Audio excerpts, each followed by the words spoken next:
Sinasabi dito, live as children of God. Kung ikaw ay mabuhay ka bilang isang anak ng Diyos. Ano ba ang anak ng Diyos? Naniniwala sa Panginoong Hesus, tumanggap sa Kanya, at ipinamumuhay ang salita ng Diyos. Ito ang mga anak ng Diyos.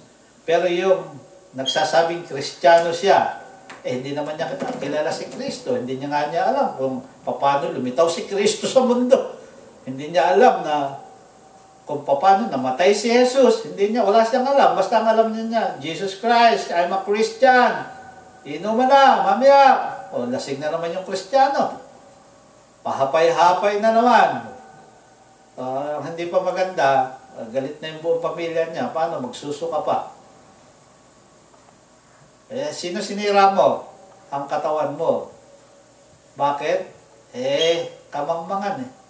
Kaya nga, kinakailangan magkaroon ka ng wisdom. Ang Panginoong Hesus at ang salita niya. Sabi dito, live as children of God. Philippians 3:20.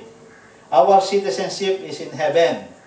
Kung ikaw ay nananampalataya, ang citizenship mo ay ang kalangitan. Yun ang permanent. Hindi na kinakailangan pang kumuha ka ng kung ano-ano pang mga papeles. Hindi. Pananampalataya mo lang sa Panginoong Hesus.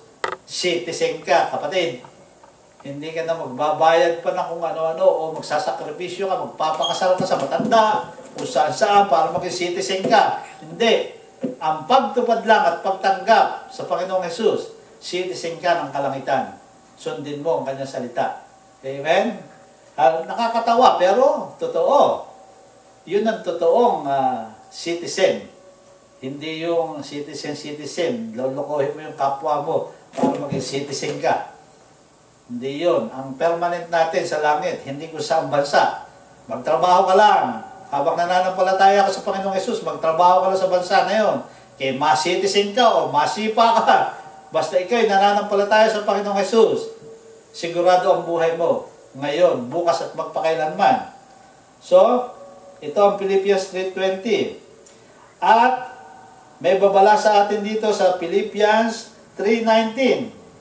Kung ikaw ay enemy, kalaban ng krus ni Kristo, ibig sabihin, hindi ka nananampalataya sa Panginoong Hesus, ang namatay sa krus, sa Kalbaryo, ang nagbubu ng kanyang dugo upang ikaw ay maligtas, tayong lahat. Ikaw ay kalaban. At ang sinasabi dito, ikaw ay hindi mananampalataya. At ang patutunguhan mo, sabi sa Philippians 3:18-19, ang patutunguhan mo, kapatid, destruction. Wow. Wow. So, ang mga taong ganito, sinasabi ng Philippians 3:19, their minds are set on earthly things. Philippians 3:19. Kung ikaw ay makasarili, ang isip mo ay nakaset sa mga bagay na nasa mundo. Pera, mga ari-arian, mga pampaganda, mga party-party, andyan ang kaisipan mo sa mga mundong bagay. May asawa ka na, titingin ka pa ng mas maraming asawa. Wow! Anong patutunguhan mo? Sinasabi ng Philippians 3:19. Destruction, kapatid. Madidestroy ka. Sa maiksing kaligayahan na natamasa mo sa lupa, walang hanggang pagdurusa ang aabuti mo. Walang sisihan. Hindi ka na pwedeng humingi pa ng tawad. Pag ikaw ay namatay sa kasalanan mo dito sa lupa, hindi ka nananampalataya sa Panginoong Hesus, wala kang patutunguhan, kundi walang hanggang pagdurusa. Alam mo na yun, barbecue sa impyerno, walang hanggang pagdurusa. Amen?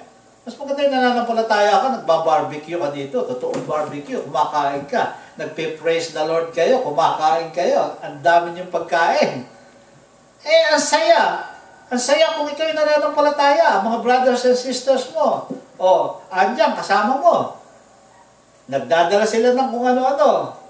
Pagkain, kung ano-ano. Habang pinupuri niyo ang Panginoon Diyos. Hindi kung ano-ano. Huwag lang hindi magkita-kita o magkita, party na, hala. Yan ang mga unbeliever, yung walang pananampalataya. O mga Kristiyanong fake. sorry, mga Kristiyano, Kristyanuhan lamang na hanggang salita, Kristiyano, may dalang Biblia, hindi alam ang Biblia. Pumupunta sa church tulog. Oh, sasabihin pa ng katabi, huwag mong gisingin, pare, natutulog eh. Paano hindi ka gigisingin, wala kang matututunan, wala kang pagpapala.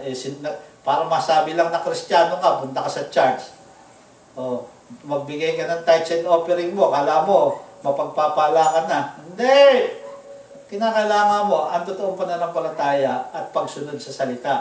Na paglabas mo sa church na pinuntahan mo, na nananampalataya sa Panginoong Yesus, kung tanungin ka ng mga unbeliever, pare, brother, siyempre medyo aasarin ka pa, brother, ano ba mensahe sa araw na ito? Yun nga iniisip ko, nakatulog ako, brother. Hindi ka isang halimbawa ng magandang Kristiyano. Ikaw ay isang Kristyanuhan lang. Delikado ka, kapatid. Maging totoo ka sa Diyos, sa Panginoong Jesucristo, at sa Kanyang salita. Nanganganib ka. Mali ang dinadaanan mo. Ang totoong daan ay yung pagpasok mo ng church, may pananampalataya ka at kinukuha mo ang mensahe at pinamumuhay mo at ipinagsasabi mo. Yun ang totoong Kristiyano. Pero yung punta ka ng church, tulog ka, o gising ka man, kwento ka ng kwento sa katabi mo, puro chismis, o kaya iniintay mo lang na, magkain na. Hindi ka Kristiyano, kapatid. Kristyanuhan ka, kawawa ka. Delikado ang buhay mo. Hallelujah. Praise the Lord.